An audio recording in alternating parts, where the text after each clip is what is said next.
Olá, graça e a paz do nosso Senhor e Salvador Jesus Cristo. Muito bem-vindo a este canal, examinando as Escrituras, para mais uma aula no panorama bíblico do Antigo Testamento. Livro de Gênesis, parte 1. Vamos lá? A espetacular obra de Deus, que está no livro de Gênesis, que é a sua criação. Mas antes de entrar especificamente na criação, eu gostaria de falar no momento anterior, porque é de suma importância falarmos sobre Deus. Então nós temos a eternidade e nela a pessoa do Pai, do Filho e do Espírito Santo. Deus Pai, Deus Filho e Deus Espírito Santo. Conforme está escrito em Isaías 57:15, porque assim diz o alto e o sublime, que habita na eternidade e cujo nome é santo. Em um alto e santo lugar habito, e também com o contrito e abatido de espírito, para vivificar o espírito dos abatidos e para vivificar o coração dos contritos. Apocalipse 21:3. E ouvi uma grande voz do céu que dizia: Eis aqui o tabernáculo de Deus com os homens, pois com eles habitará e eles serão o seu povo. E o mesmo Deus estará com eles e será o seu Deus. Deus está na eternidade, como também está aqui. O Senhor tanto transcende o universo, como também é imanente a ele. Tudo o que é de Deus acha-se em toda parte, nos céus e na terra. Salmos de número 139, de 7 a 10. Para onde me irei do teu espírito, ou para onde fugirei da tua face? Se subir ao céu, tu aí estás. Se fizer no céu a minha cama, eis que tu ali estás também. Se tomar as asas da alva, se habitar nas extremidades do mar, até ali a tua mão me guiará e a tua destra me susterá. Ele está acima de tudo e em tudo. Ele criou o universo e manifestou-se em sua criação, mas ele não se identifica com o universo. Colossenses 1:15 a 16. O qual é a imagem do Deus invisível, o primogênito de toda a criação, porque nele foram criadas todas as coisas, que há nos céus e na terra, visíveis e invisíveis, sejam tronos, sejam dominações, sejam principados, sejam potestades. Tudo foi criado por ele e para ele. Deus está no mundo, mas Deus não é o mundo. Como um pintor e a sua obra, Deus pôs algo de si mesmo em sua criação, mas ele ainda é muito mais do que ela.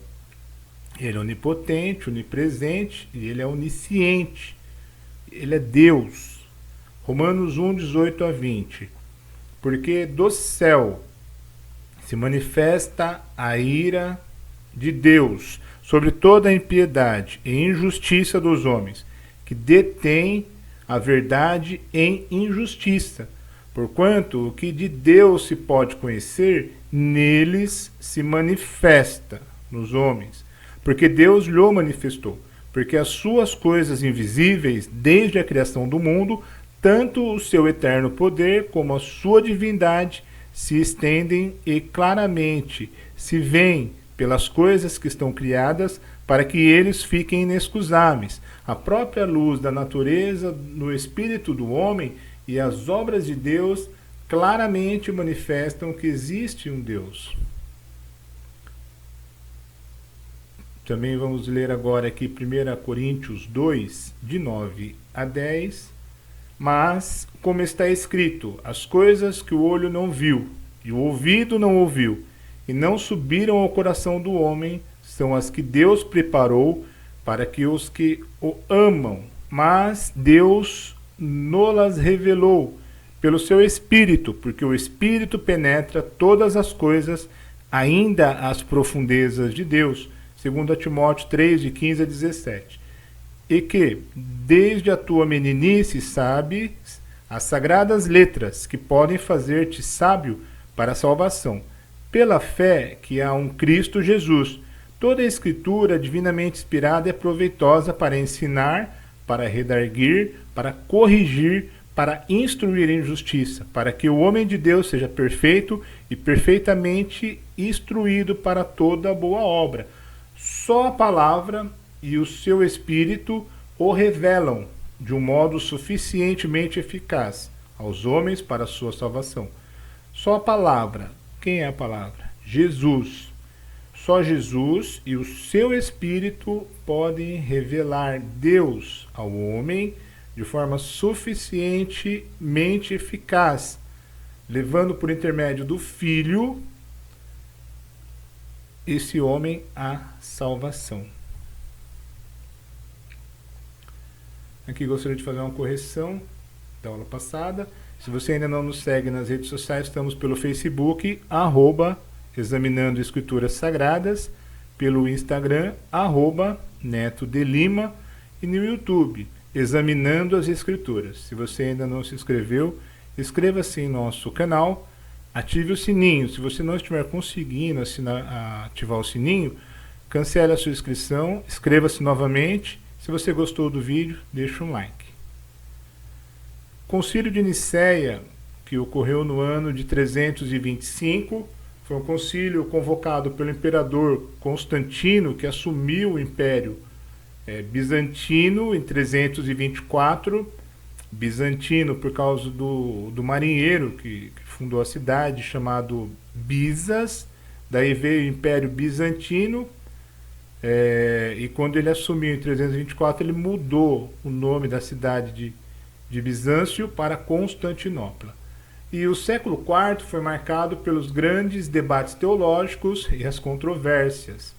O Concílio de Nicéia foi convocado pelo imperador para tratar de questões que estavam circulando, muitas delas hereticamente, sobre a triunidade de Deus, como a heresia de Ário, a heresia de Nestor, Apolinário.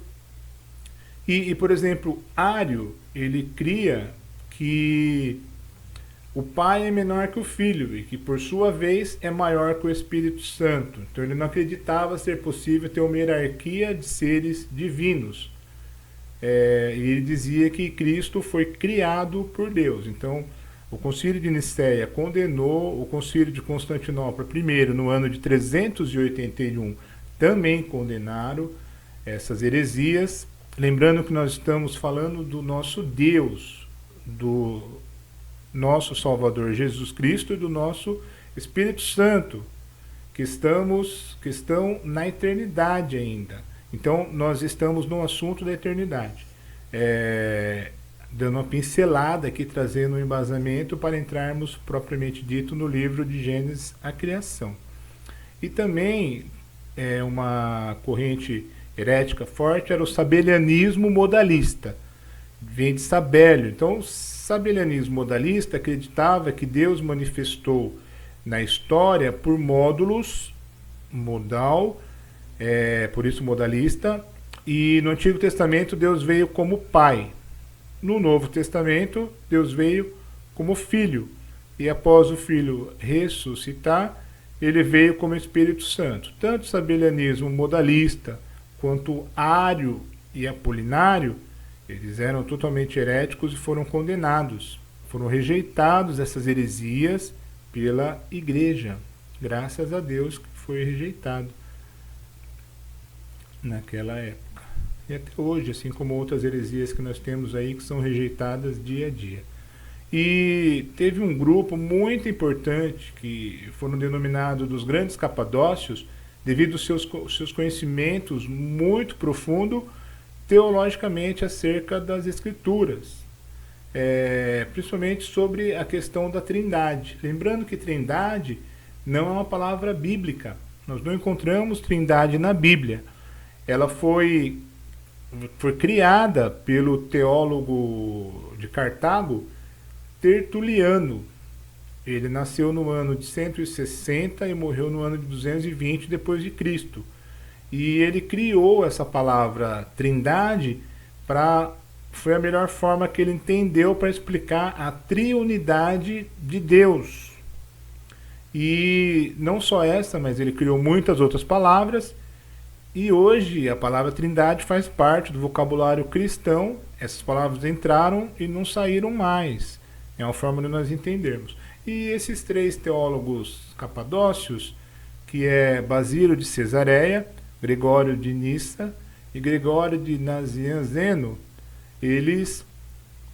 Basílio de Cesareia e Gregório de Nissa eram irmãos. E eles tinham uma irmã também que era Macrina. Então, eles debatiam, conversavam, e essa Macrina, a irmã do Basílio e do Gregório, ela era uma mulher com pensamento excelente, ela era uma teóloga, uma mulher com a mente teológica muito profunda.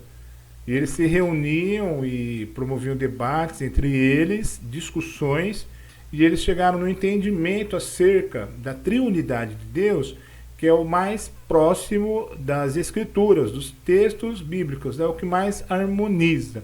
Então eles disseram, Deus é um ser que subsiste em três pessoas distintas, o Pai, o Filho e o Espírito Santo.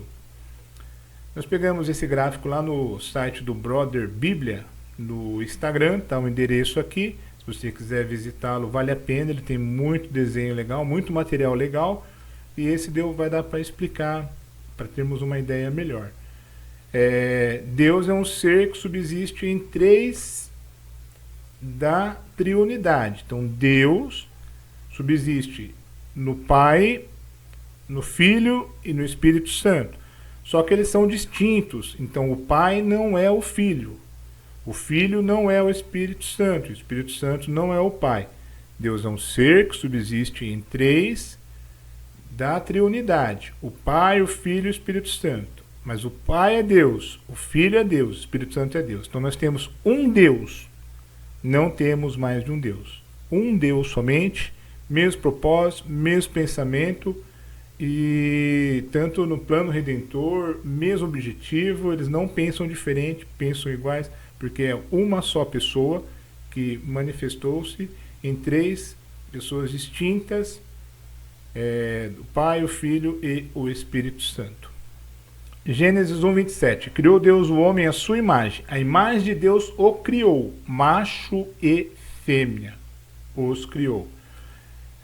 Gênesis 3:22. Então disse o Senhor Deus: eis que o homem é como um de nós.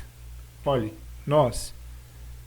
Plural. Sabendo o bem e o mal. Ora, pois para que não estenda a sua mão e tome também da árvore da vida e coma e vive eternamente.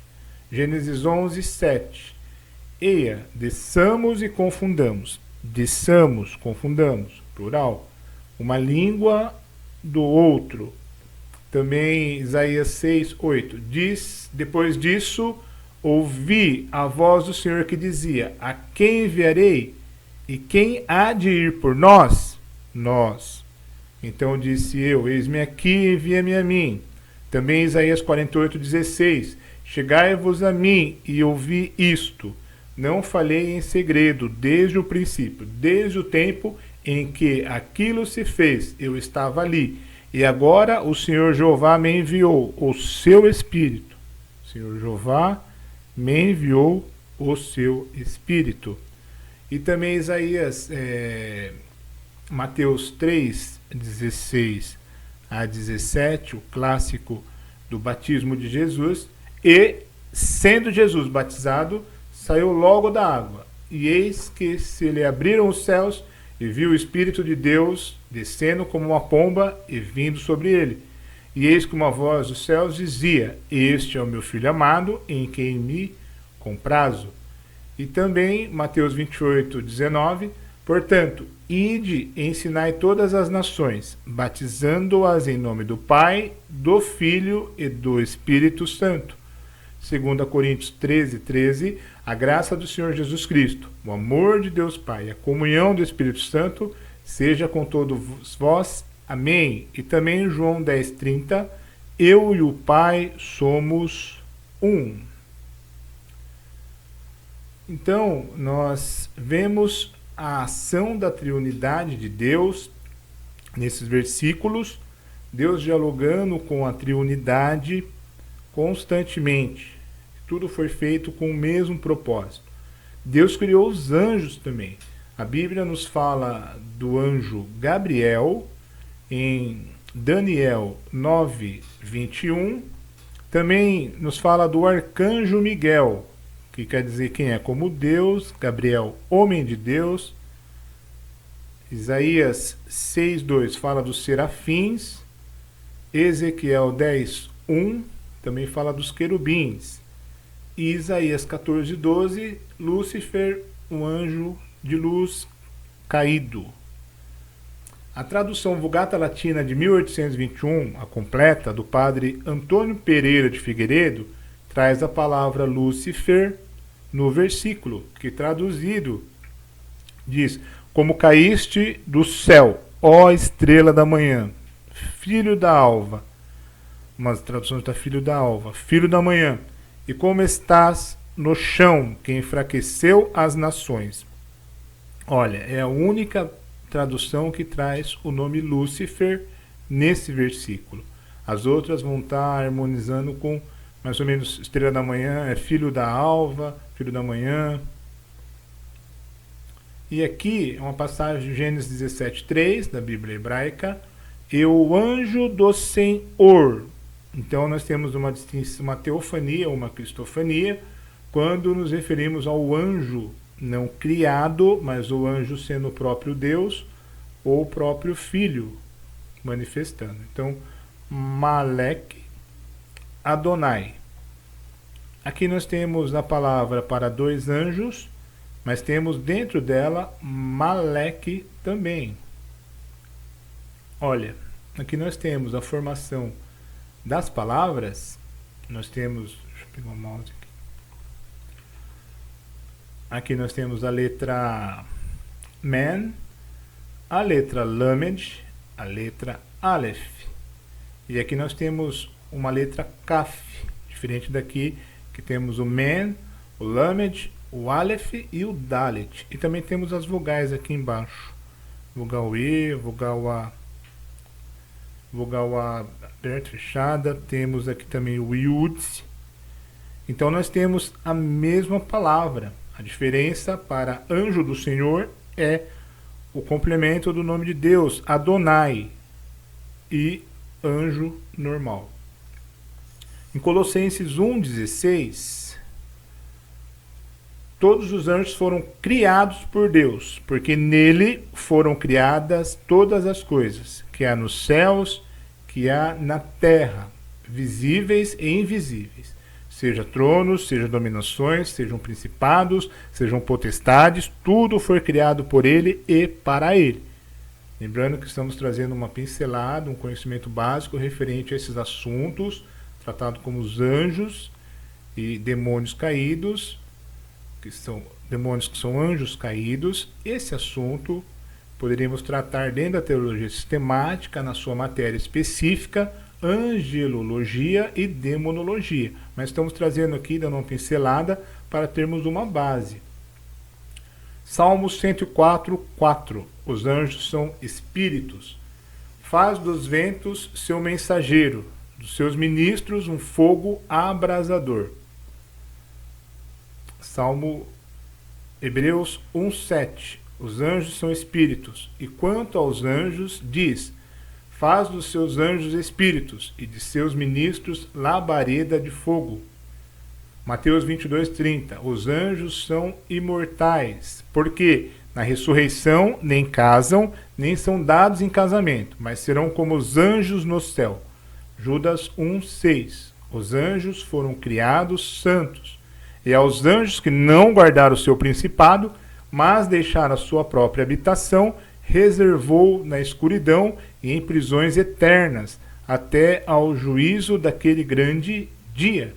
Segundo Samuel 14:17, o conhecimento dos anjos. Dizia mais a tua serva: seja agora a palavra do rei, meu senhor, para descanso, porque como um anjo de Deus, assim é o rei, meu senhor, para ouvir o bem e o mal, e o Senhor, teu Deus, será contigo. Mateus 24:36.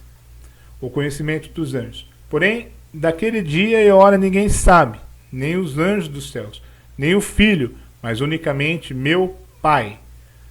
2 Tessalonicenses 1,7, o poder dos anjos. E a vós, que sois atribulados, descanso conosco, quando se manifestar o Senhor Jesus desde o céu, com os anjos do seu poder.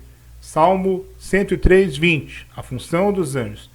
Bendizei ao Senhor anjos seus, magníficos em poder, que cumpris as suas ordens, obedecendo a voz da sua palavra. Hebreus 1:14, a função dos anjos.